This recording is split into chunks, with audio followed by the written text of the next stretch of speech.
Let's see, are we live? Yes, we are. Good afternoon. I'm Jeffrey Archer. I almost said my full name, which you guys would laugh because my middle name is Dean, but I don't use it anymore. So, good afternoon. Yeah, there you go. Jeffrey Archer, Dean of University Libraries, Museums, and the Press. And I just want to welcome you as the library host, the presidents, and the provost. Readers meet the author. What better place to have readers talk to colleagues and hear about our own scholarship?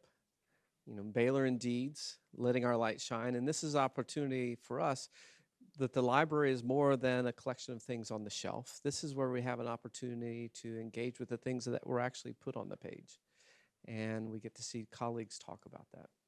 Before I go any further, I do want to, and not just because it's Native American History Month, but we always open our events here with Baylor's land acknowledgement.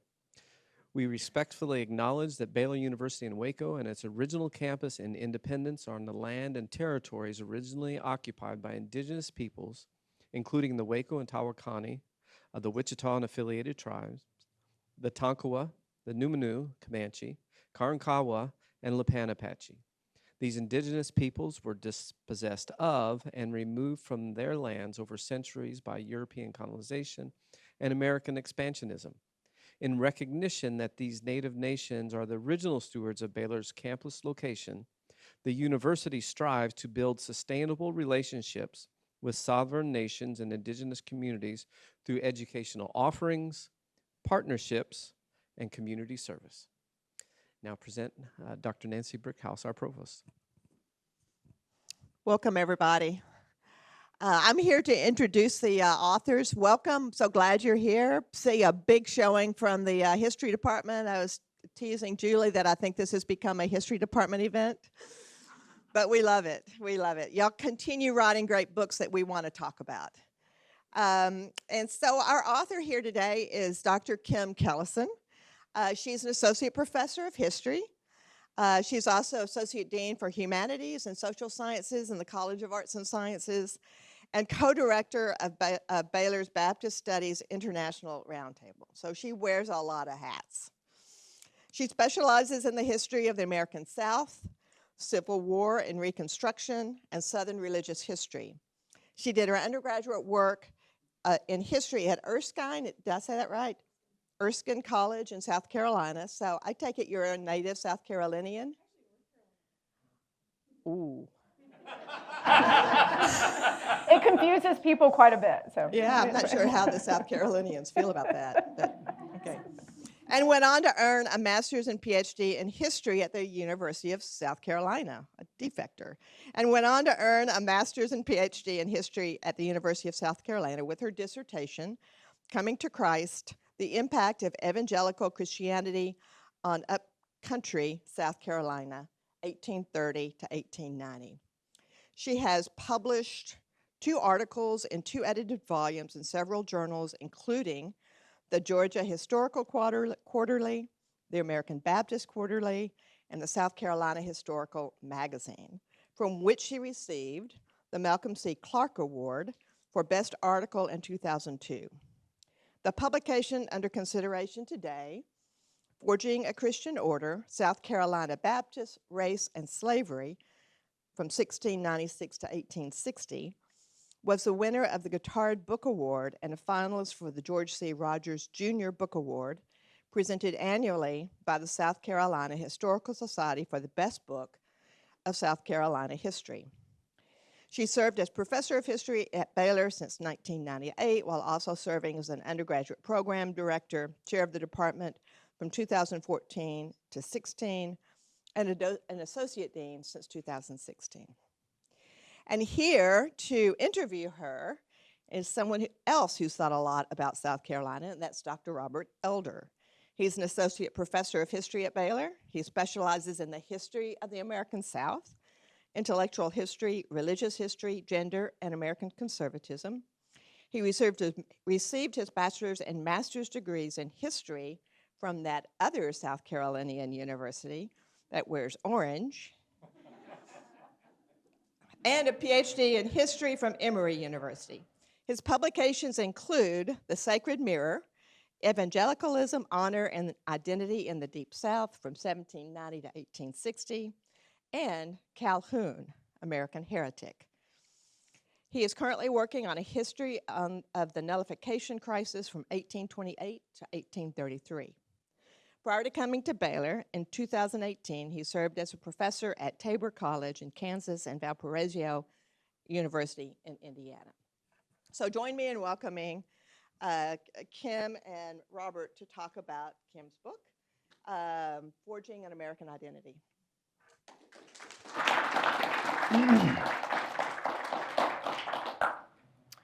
Great. Well, welcome everyone. Thank you very much, Provost Brickhouse, for that introduction. One of the things that Provost Brickhouse didn't mention is that when Kim went into administration, she created a vacancy in the history department that led to me being hired.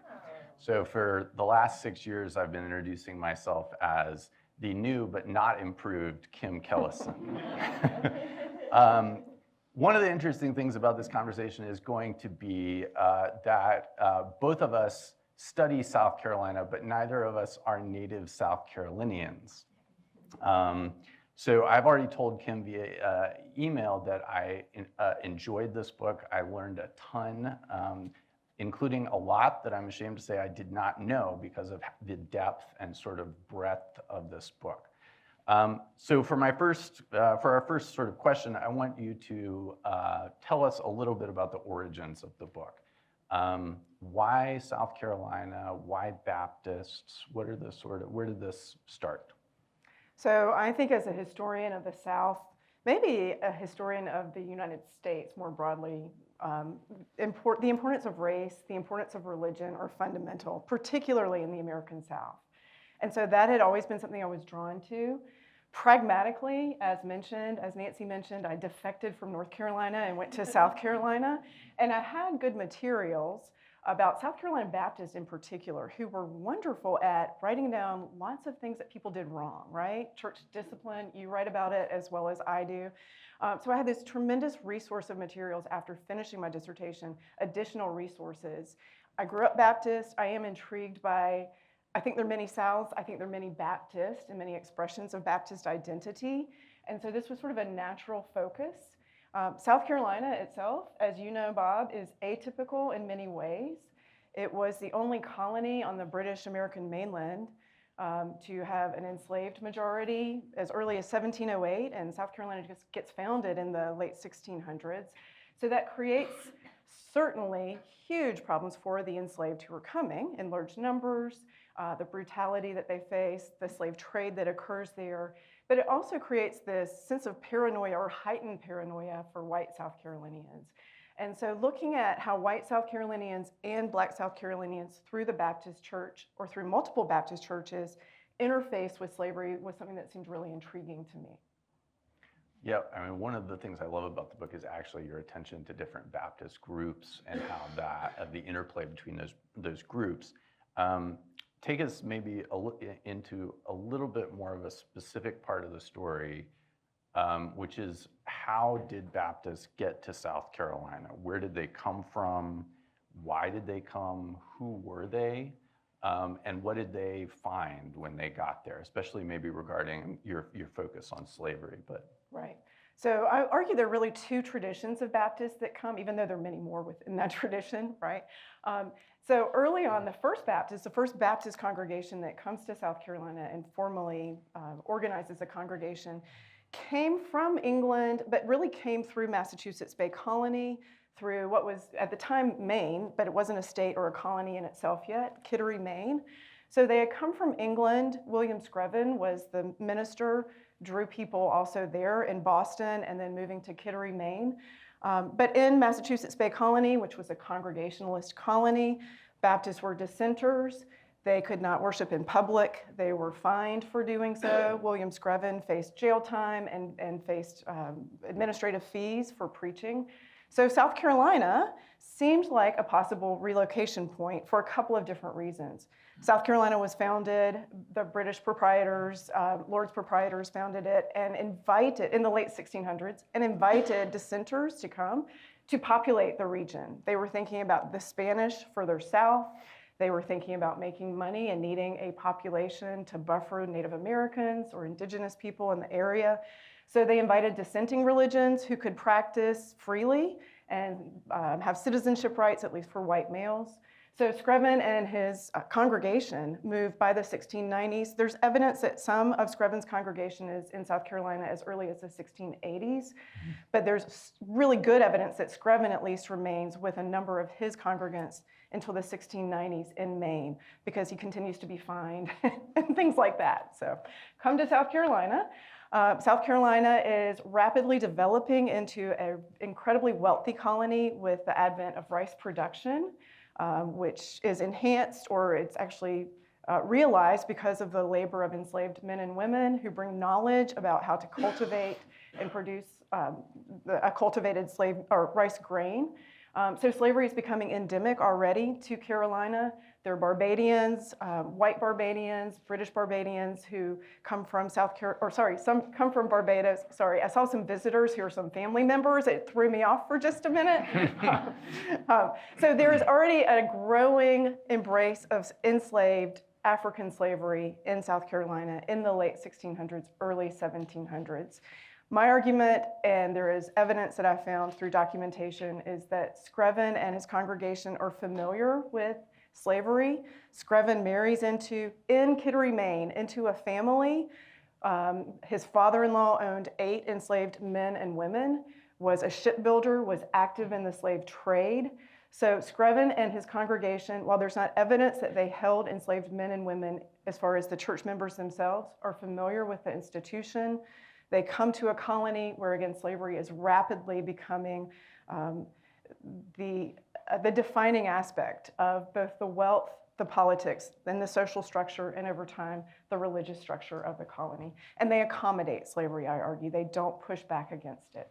So, isn't there also, am I remembering there's a Barbados connection that Screven has? Is that through his father-in-law? This was one of the fascinating things when I read that he actually may have known about South Carolina because they had a connection to Barbados, right? Which is fascinating. Exactly. Yeah. So yes, so Barbados, or an early colony that was colonized by the British. Incredible sugar production there, incredible brutality as far as enslaved labor was concerned, and they literally run out of room. And so a number of enslaved men and women come, or imported directly, they don't come voluntarily, imported directly from Barbados into South Carolina. So there's a key connection there. And again, Screven, through the family he marries into, has that connection. And there's evidence that at least a couple of early church members have some connection to Barbados as well. Yeah. And fun fact, if you look at the parish names around Charleston, I think 9 or 10 out of 12 are directly copied from Barbadian parish names. They just took them and tried to recreate it. Okay, so one of the concepts, you said they accommodate slavery from very early on. Another aspect of your argument that runs through the whole book is the idea of Christian paternalism. Which some people might think they know what that means, but I think especially historians who study slavery during this period actually mean something pretty specific by it. So could you tell us a little bit about that term, Christian paternalism, as it relates to slavery, and then specifically kind of how that figures into your book? Sure. And that's a great point, because paternalism is a much wider structure and can be used in different places and contexts. But as far as religion in the American South in particular, it really does have a fairly narrow definition. And I would argue, in general, it is legitimating unequal power relations. It is legitimating slavery by turning to the Bible, and by white slaveholders or white enslavers utilizing their understanding of the Bible to legitimize slavery by saying slavery is in the Bible. What's wrong about slavery is the way it's practiced. We were taking what we understand to be the biblical way to practice slavery, to be benevolent patriarchs, to be benevolent slaveholders. Slaves are part of our larger domestic family. And we have a duty, basically, as again, this is the interpretation, a duty to protect and provide for and extend religious instruction to our enslaved men and women. They, in turn, have a duty to us. So the idea is a reciprocal relationship or relative duties, it was oftentimes described as. And enslaved men and women, again, for white enslavers looking to the Bible, they're saying, well, we're seeing this as enslaved men and women have a duty to obey their benevolent slave owners or their benevolent enslavers.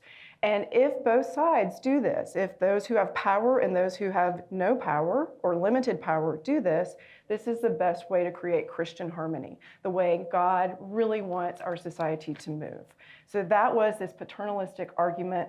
I call it the model of Christian slavery, mainly just so there's more room to explore, because paternalism can be interpreted in different ways, even I think amongst Southern historians.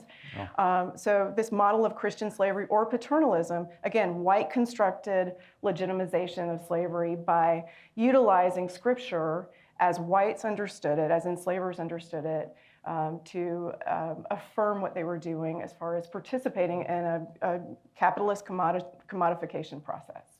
So, just a follow-up question to that, do we have any evidence, or did you come across any evidence in the church or outside the church of how enslaved men and women responded to that concept, right? Whether, I think some historians have seen it as sort of a space within which enslaved people who had no other options could negotiate a little bit, right? While I think other historians have said, there's better evidence for sort of wholesale rejection and resistance. I don't know what you... So I'm looking at a more limited population because I'm primarily looking at Baptists. And so this is, as far as enslaved men and women who are in the Baptist churches, I do think they see it as an option for negotiation, a way to push back. It's not their Christian model of slavery, whites constructed that. So in churches, I think they see and come to churches and are hungry sometimes to be in churches and demanding rights, demanding spiritual affirmation, spiritual legitimacy, but also rights within the churches, Christian rights, the right to marry, which was prohibited by law, and churches didn't formally recognize the right for Christian burial. So I think they find agency within the churches. I do think that there's certainly enslaved men and women who reject this concept completely. Sort of a question about how your work fits into the larger historiographic argument, because I think it's important for folks to understand how sort of innovative and how significant the intervention is. So if I had to describe the existing sort of conversation in historiography before your book, one of the ways that I could do it is to say that most historians have described a sort of arc for we'll get back to whether evangelical is a good term for all of these groups, but for this group of sort of revivalistic Christians, that they come into the South and South Carolina in the 18th century in a mode of sort of cultural opposition, right? They question things like the patriarchal order. They question things like slavery. The Methodists famously actually prohibit slaveholders from their congregations until they figure out you can't build congregations by doing that in places like South Carolina. And then it's not until the 1820s and 1830s when these groups sort of make their peace with a lot of the aspects of Southern culture that they had previously questioned, that's when the main growth happens. And it's not until then when groups like the Baptists fully embrace things like pro-slavery ideology that was becoming more current.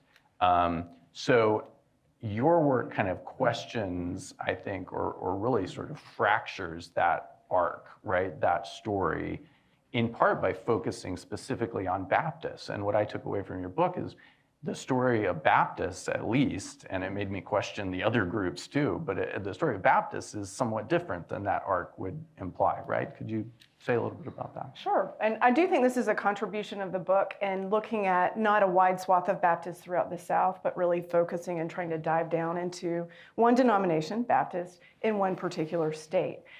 Because I do think, again, these two different Baptist traditions originate early on.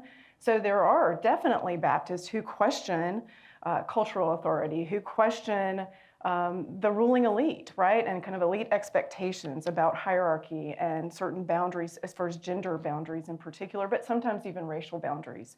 That happens in South Carolina. There are separate Baptists who move into South Carolina in the 1760s and 1770s. And they are evangelical, and we can come back to that term, like Methodists, like Presbyterians. So there is that wave, but there are also those earlier Baptists that come to Charleston, which again is such that unique, scary place, right? I mean, not a good place at all as far as the institution of slavery, that really just makes it very different. So South Carolina is so unique in that sense. And so I think that South Carolina leaders, Baptist leaders in the Low Country, and I argue this, they realized the importance of order and control early on. There were native-born leaders. Earlier, you had asked about where the first Baptists came. A number of early ministers came from England, but by the time we get to Richard Furman, he's born in South Carolina. He's raised in this institution of slavery. And he says, we've got to normalize this for the church, or we're not going to retain our denomination, basically. So I think there's incredible persuasive power by some leaders who say we have got to take a stronger stance towards slavery in an elite society. This is our hierarchical society, and we need to actually talk to the people in the backcountry, in the interior, those separate Baptists, and persuade them to do the same thing. So talk a little bit more maybe about Richard Furman, because he's so key to your argument. And specifically, tell us a little bit more about him. But also, do you see Furman as the sort of figure who is, we argue about sort of agency in history. Do people make history? Does history make people? Is Furman really, do you see him as really the key figure in sort of pushing this shift, right? He's the one behind it. Or is he sort of embodying or reading the room in terms of where Baptists are going? Right, he is the key figure. I was trying to think of a term because a white Christian slaveholder or enslaver would see him as providential, right? We would not, because it is affirming and legitimizing even more an institution that was abhorrent. But he had such agency. He could have run a corporation. He must have had so much charisma as well as far as pulling people to his opinion. So I think he has tremendous agency. Again, born in Charleston, in the late 1700s, early 1800s, especially in Charleston and the Low Country, that coastal area of South Carolina, there are a number of different things going on that make a white society that was already very paranoid even more paranoid. There's the American Revolution, the French Revolution, the Haitian Revolution, Saint-Domingue. There are all these channels that are channeling liberty, right, and freedom. And there are actually Baptists, white Baptists, even in the Low Country, who were questioning slavery as late as the 1790s and early 1800s. Now, there are many white South Carolinians who are not doing that, right? And I think Furman is opportune. I think he believes what he's saying, but I think he's very opportune and very strategic. And he talks to church members in the Charleston Association, which is like an organization of Baptists in that area. And he says, no more talking about doubting slavery. You can do this at home. But this is not the face of the Baptist denomination, because if you continue to do this, we will not survive as an institution. So he's strategic. Again, he argues very much that his beliefs are coming from his interpretation of the Bible. He's declarative about that. But I think if Furman weren't in that picture, I don't think this pro-slavery narrative would have emerged in a public way the way it did in South Carolina quite as early. It still may have preceded other states, but I think it was just so powerful. I mean, really, Furman was referred back to, and from other states, other ministers, as well as politicians over time, and they utilized the arguments that he made for additional pro-slavery arguments. So Furman can't be taken out of this story. He's pivotal to the story. Sadly, he's pivotal to the story, but there's definitely agency there.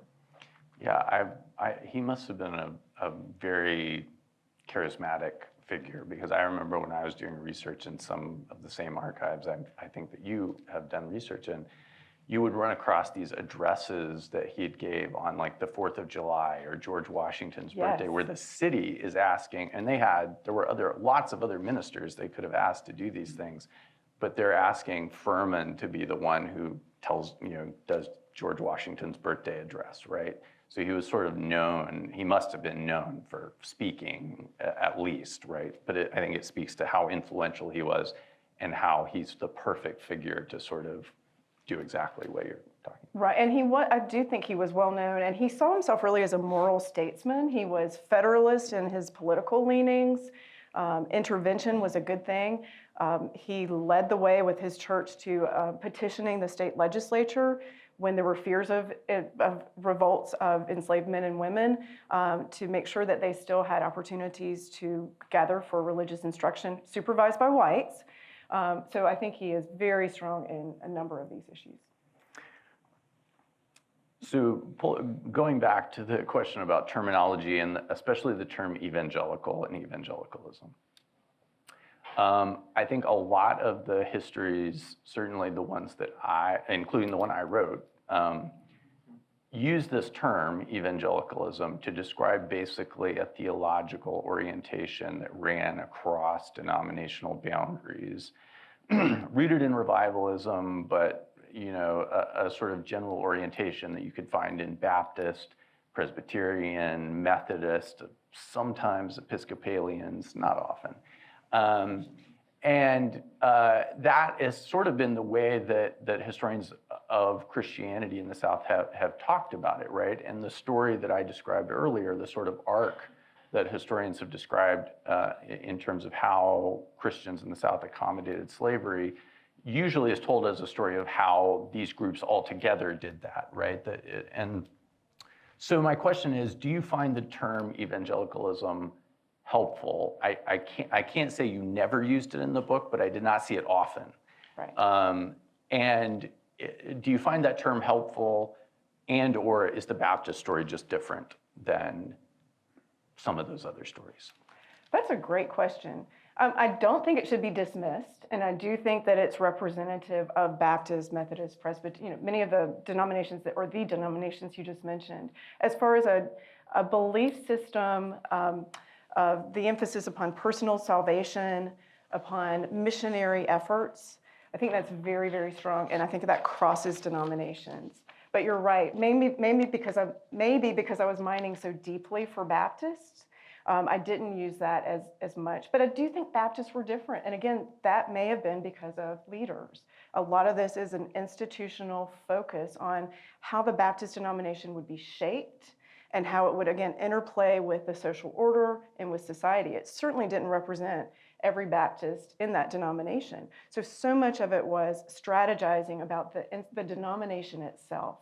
And that's where I think there is a uniqueness that maybe surpasses or maybe just is different than sort of that evangelical concept that does intertwine that sort of theological belief, that mission belief, that certainly Baptists shared with others.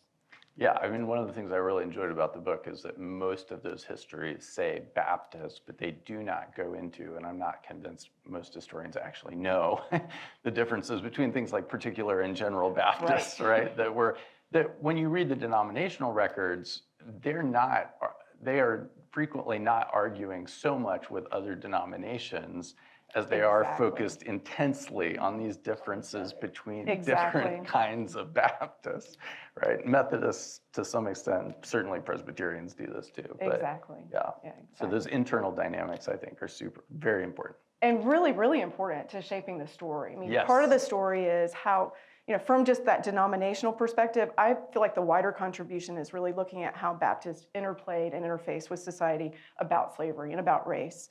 But also looking just at the history of the denomination, there is incredible conflict, as you're saying, sometimes within congregations, and we know that. If you're Baptist, you certainly know that, right?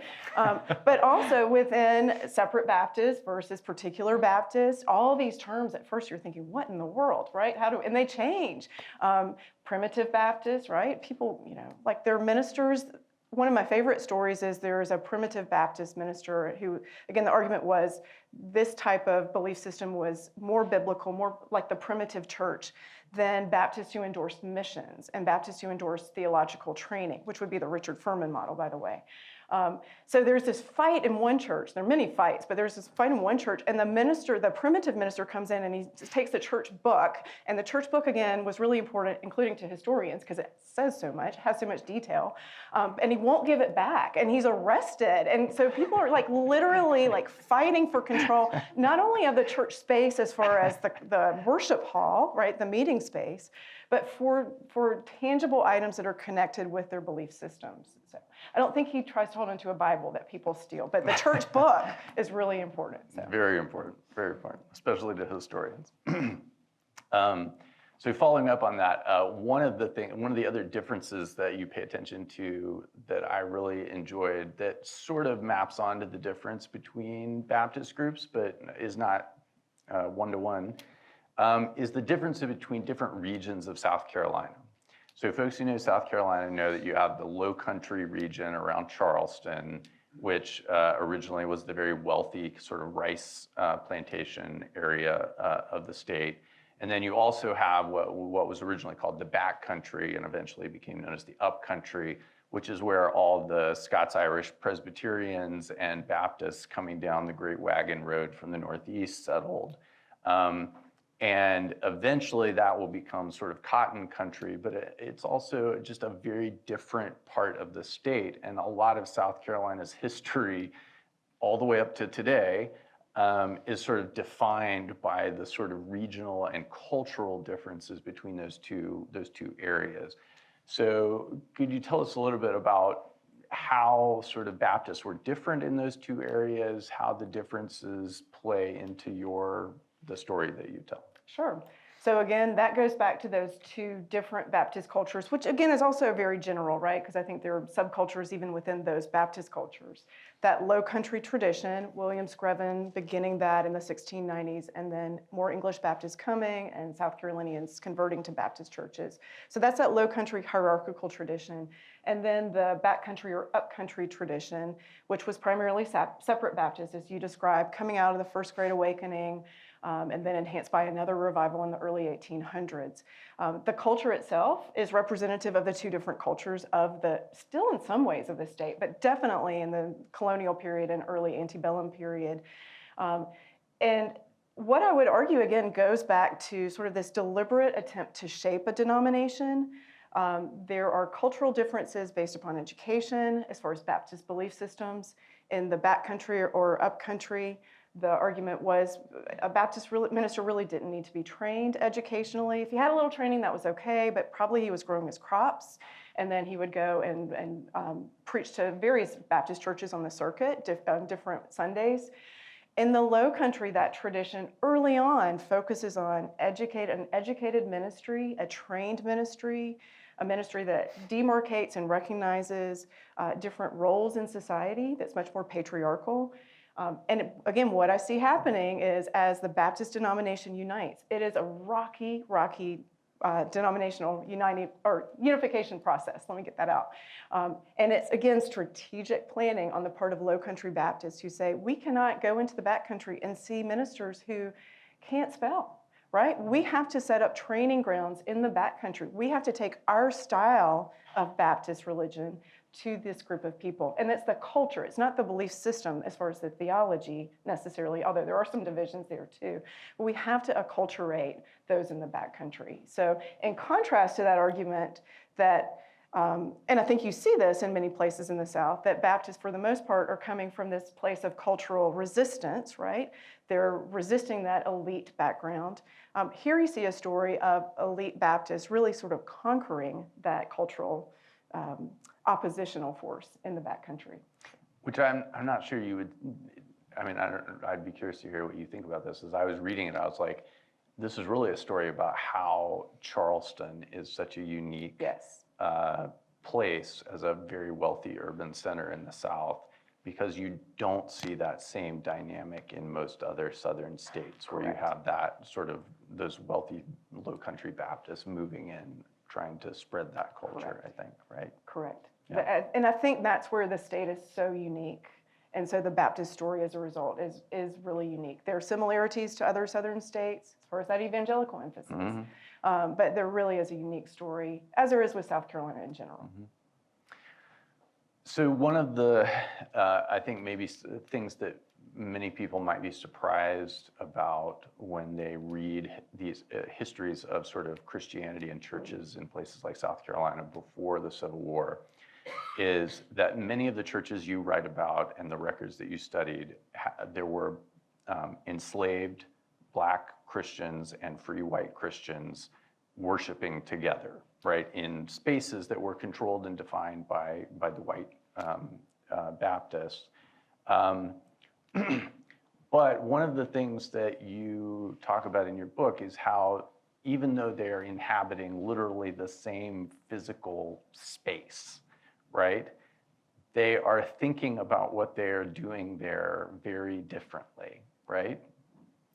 And specifically, they're thinking about what it means that the other race is present there with them in very different ways. So it means something. I want you to talk about, I have some follow-up questions, but talk about initially sort of how these two different groups thought about inhabiting the same space with the other group. Right, if that makes sense. Yeah, absolutely. It's in some ways, it's a story about both African American enslaved church members and white church members. And in some ways, their stories mutually affect one another, and in some ways, they're really bifurcated. Particularly, I think about ideological perspectives, right? So as far as space, as African American enslaved men and women increasingly come to Baptist churches, and that happens particularly after the American Revolution as really an answer, this idea of Christian paternalism, the Christian model of slavery. I argue it's being developed before then, but it's really an answer to what do you do about the American Revolution? What do you do as Northern Baptists and Northern denominations are really thinking about, wait, slavery is not right. It goes against the spirit of the New Testament, right? So how do you deal with that? Let me backtrack for just a minute because I got into my rabbit hole and lost my sense of space here. Rabbit holes are good.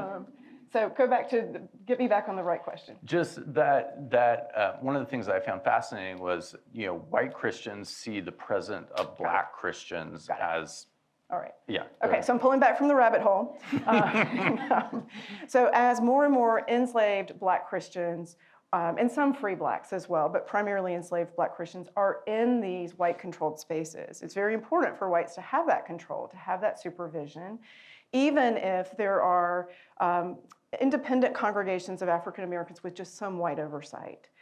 So that idea of control, I think, becomes more important as more enslaved men and women are brought into the churches, but also the emphasis upon separation. So it's oversight and separation. So I think the roots of segregation can easily be found in looking at really any denomination's history in the South before the Civil War. You definitely see it with Baptists who say, we're doing the right thing. Again, this is a white Baptist perspective, right? I'm in their minds for just a minute. We're Christianizing, we're making the institution of slavery the way God would want us to do it. But at the same time, they are so cognizant of race and of racial difference, and that's always part of that narrative. And so the more that the two groups are together, the more they're separated.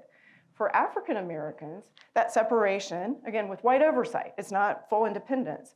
That tends to be a healthy thing, right? Because there's more autonomy for African Americans. There's more possibility of African Americans serving as pastors of those semi-independent congregations, serving as deacons, conducting church discipline, again, as far as African Americans, instead of doing it with whites together. And church discipline, again, we could get into a whole conversation. It's just fascinating. So there is opportunity for African Americans in these, again, semi-autonomous spaces, I think that, and we see that agency, by all means, taken advantage of in multiple ways.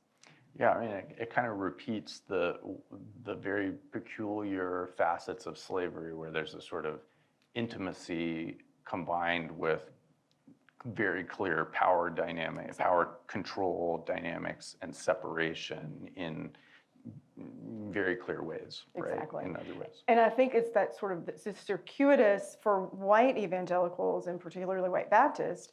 The more they're emphasizing paternalism, which again, is happening earlier in South Carolina, but by the 1820s and 1830s, as you've mentioned, it's really endemic throughout the South, especially in response to abolitionist critiques that are growing in the 1830s.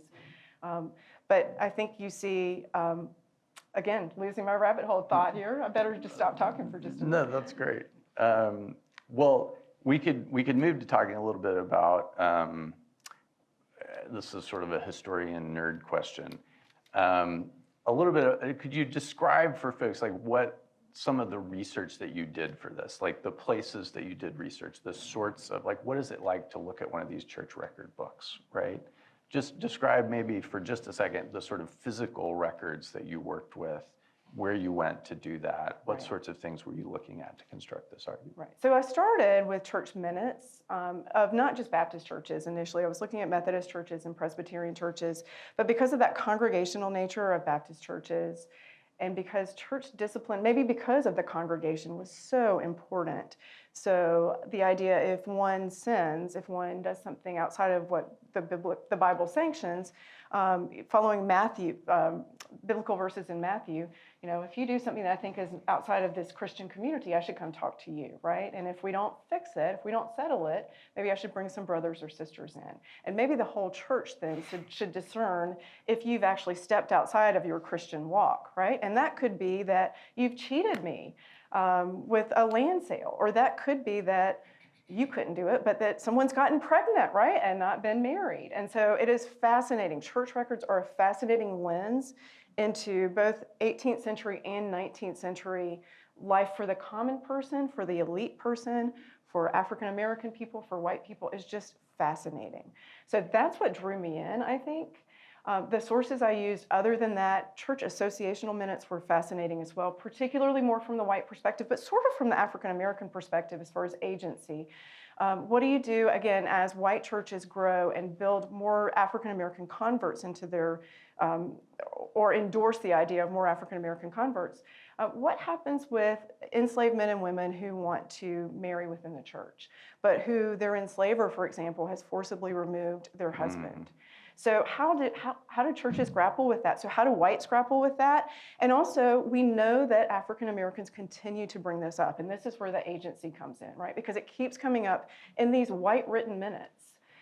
But the white Christians, white Baptists are dealing with this issue. Well, we're not quite sure what to do, right? Because civil law prohibits slave marriages, but we think slaves should be married. But then we have to follow the civil law as far as letting enslavers separate slave families, especially if they're not in a Christian church. So it's fascinating looking at some of these records in particular. Those were the core records, really: church records, associational minutes, and then personal letters of men like Richard Furman and others.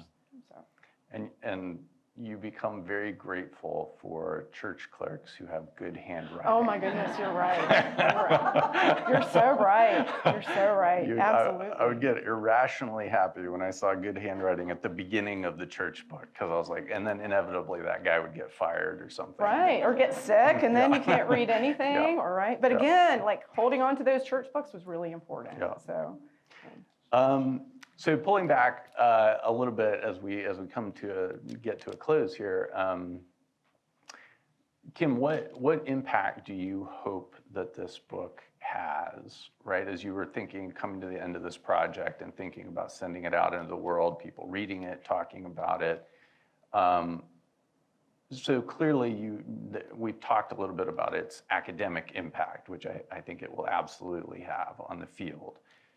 But beyond that, I sense that you have some hopes for conversations that you hope to spark outside of just the academic field.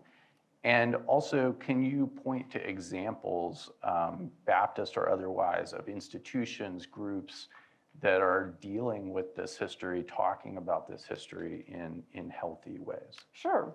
So I think this does really invite us to think more generally about really in any institutional structure, but particularly church structures. Churches as an institution, right? Your congregation, your denomination. How do we, in society, how do churches interface with social issues? Do churches accommodate social structures that really are inequitable? Do they modify those? Do they oppose those? So these larger questions that are not easy questions, they're complex questions. I hope that's something that my church is always thinking about. We may not be able to fix everything, but how do we think about, again, how we interface with the world and hopefully make the world a more equitable place. So that's one thing I think that's really key, right? This is, well, I'll stop with that. I think that institutions have been dealing with it. First of all, Baylor's been doing a wonderful job with reckoning with our institution, our university's institutions passed with our institutions passed with the institution of slavery, right? Of enslaving African men and women to help build, to help make money for our institution's founders. So we've done a great job with that. Furman University had to grapple with this, partly because of Richard Furman and his son James Furman, who was just as ardent of a pro-slavery ideologue. And they've done a great job as well. They have a project or a project called Seeking Abraham, where they had scholars, but also students. And I think this is the really key thing. I hope you're doing more of this. I suspect you're doing it in your class. I may turn a question to you in just a minute to see, not about Baylor's history, but just how students are involved in reckoning with our history of slavery in general, and particularly with the church's history of slavery. So with Seeking Abraham, students did a lot of the research about the founders of Furman University and the fact that many did own slaves, were enslavers, that enslaved men and women helped build that institution as well.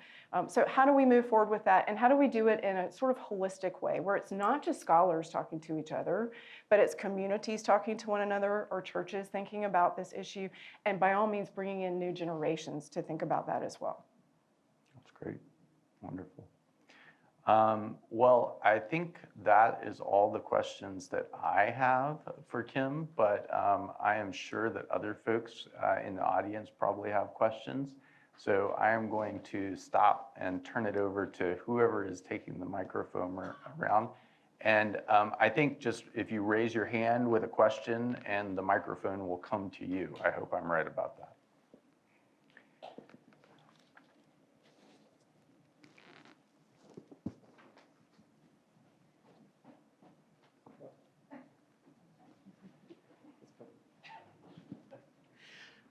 Thank you, Dean Kellison, for this excellent discussion and for sharing your book with us. Of course, you know I'm going to ask the woman question. I've got to. I just wondered, what were the women congregants doing in this denomination?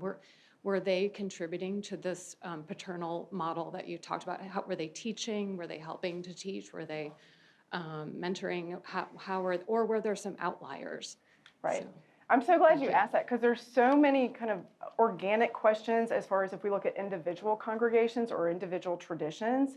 So again, these two sort of traditions that I demarcate, that Charleston tradition, which is hierarchical. And so from the start, it says this is a paternalistic or sort of a patriarchal model where white men are in charge of their household, and that includes women.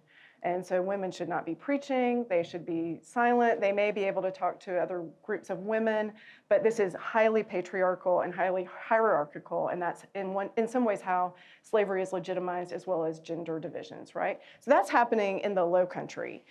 But in the back country or up country, and again, confusing terms, the interior, right, with those separate Baptists, there is much less definition or distinction between women's roles and men's roles, especially early on as sort of the separate Baptists are getting their footing.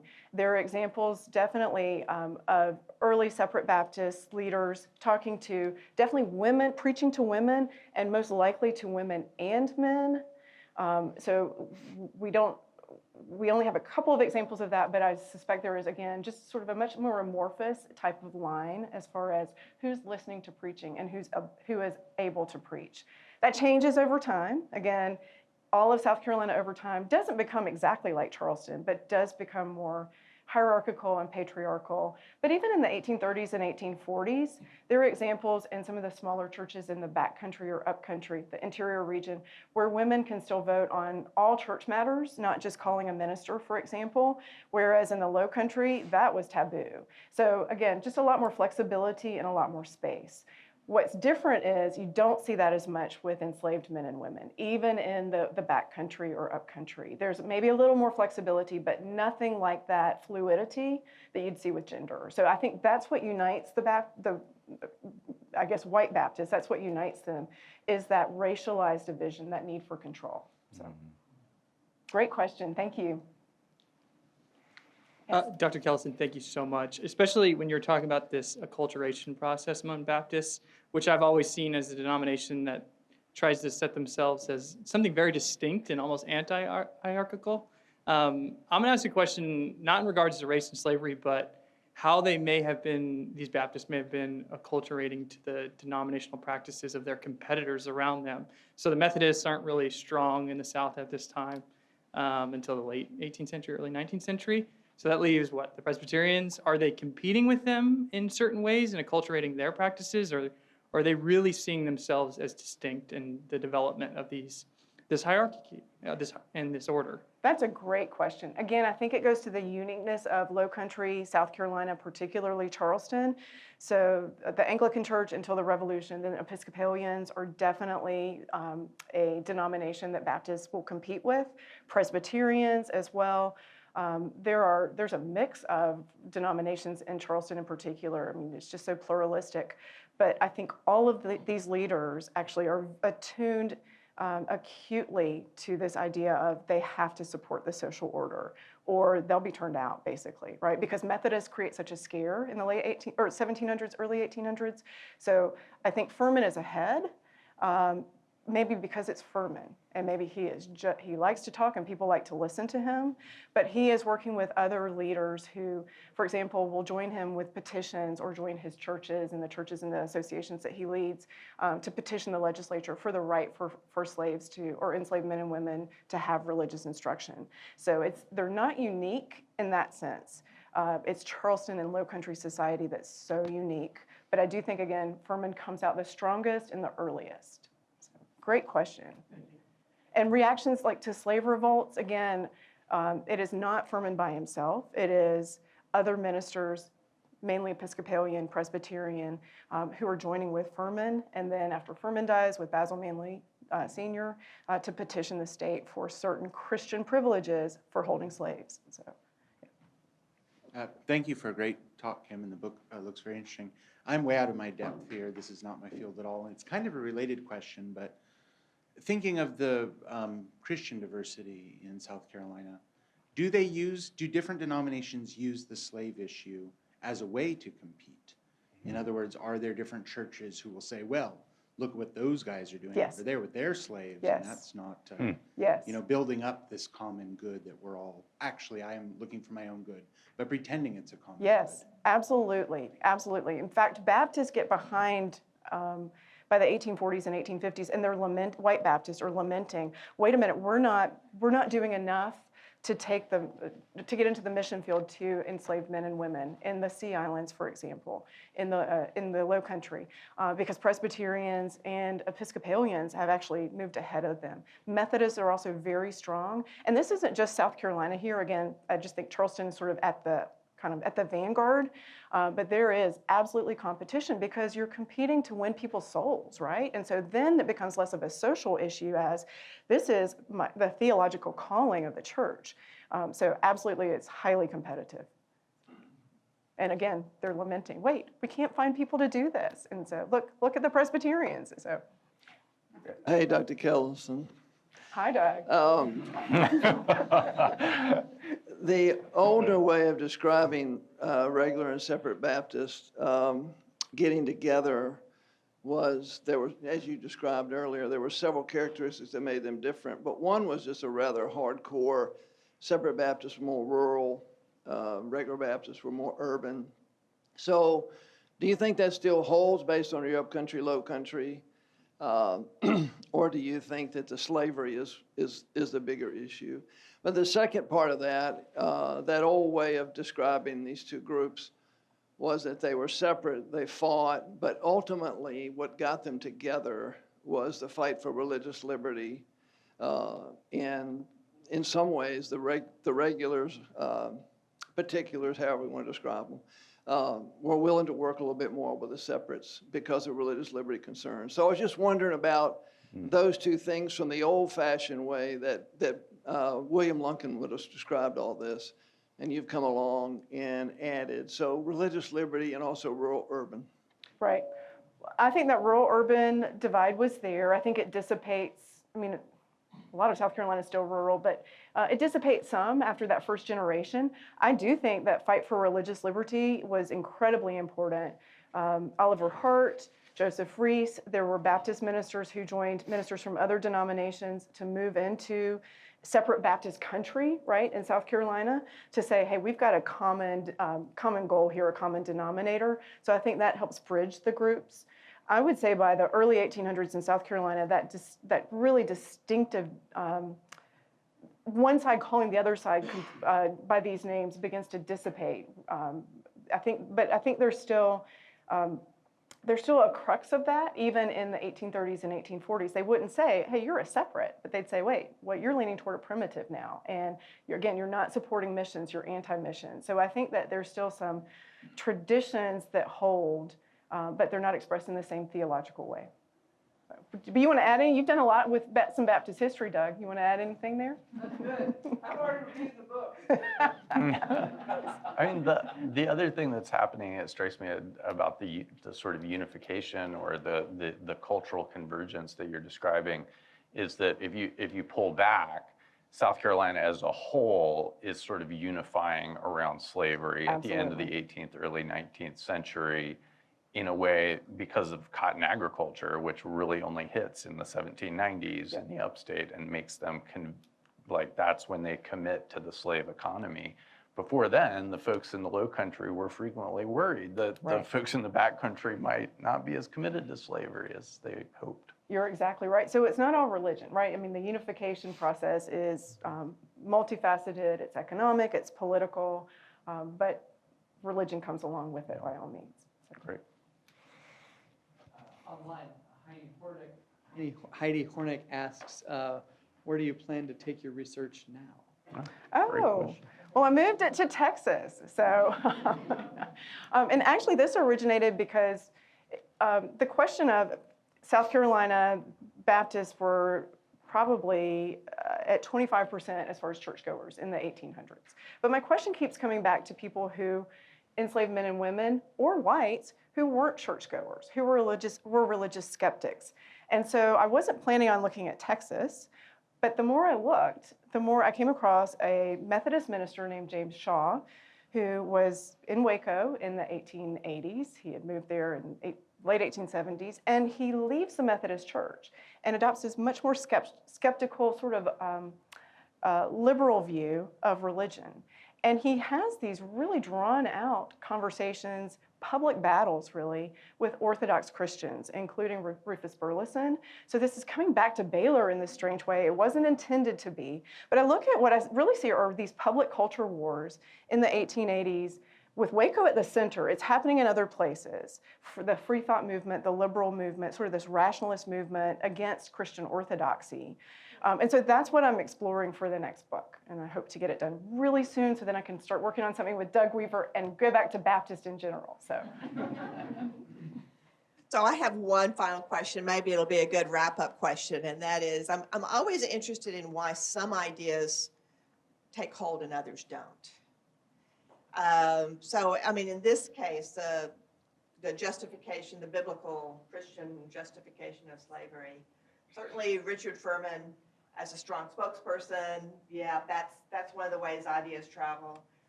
Can you say a little bit more about where did it go? Why did it go some places and not others? What were the limits? Where were the places where the idea just wasn't accepted, where people said, no, this is not right? Right. That's a great question. So I think it went many places throughout the slaveholding South. And again, I think Furman helped sort of to put it in the vanguard, but there are others who were talking about it. And then it spreads by the 1820s and 1830s. It is, if you look at really any pro-slavery narrative, there's that Christian justification. So it goes where societies or groups of people are the most offensive. And so it increases greatly by the 1830s because of anti-slavery sentiment, both within religious denominations, within the Baptists, for example, and also outside of religious denominations. And so then it's really endemic to the South. If you look at pro-slavery literature in the 1830s, 40s, 50s, it ends with the Civil War. And then white Baptists and white denominationalists in general, white Christians, are saying, you know what happened? We weren't Christian enough. We weren't applying this paternalistic vision enough. we weren't actually caring for our slaves the way the Bible told us to, and God has smited us for that. That's why we've lost the war. And so that's the end of it, and it's a rationalization of this whole, again, white construction of dominant power relations, right? Interesting. It's fascinating to look at the lost cause. There's so much there. So. Well, thank you so much for both the book and for being with us today, and to you, Robert Elder, for interviewing, and it was a lovely conversation. I learned a lot. Thanks so much for being here. Thank and you thank so you all much. for coming. Go ahead and give them a hand.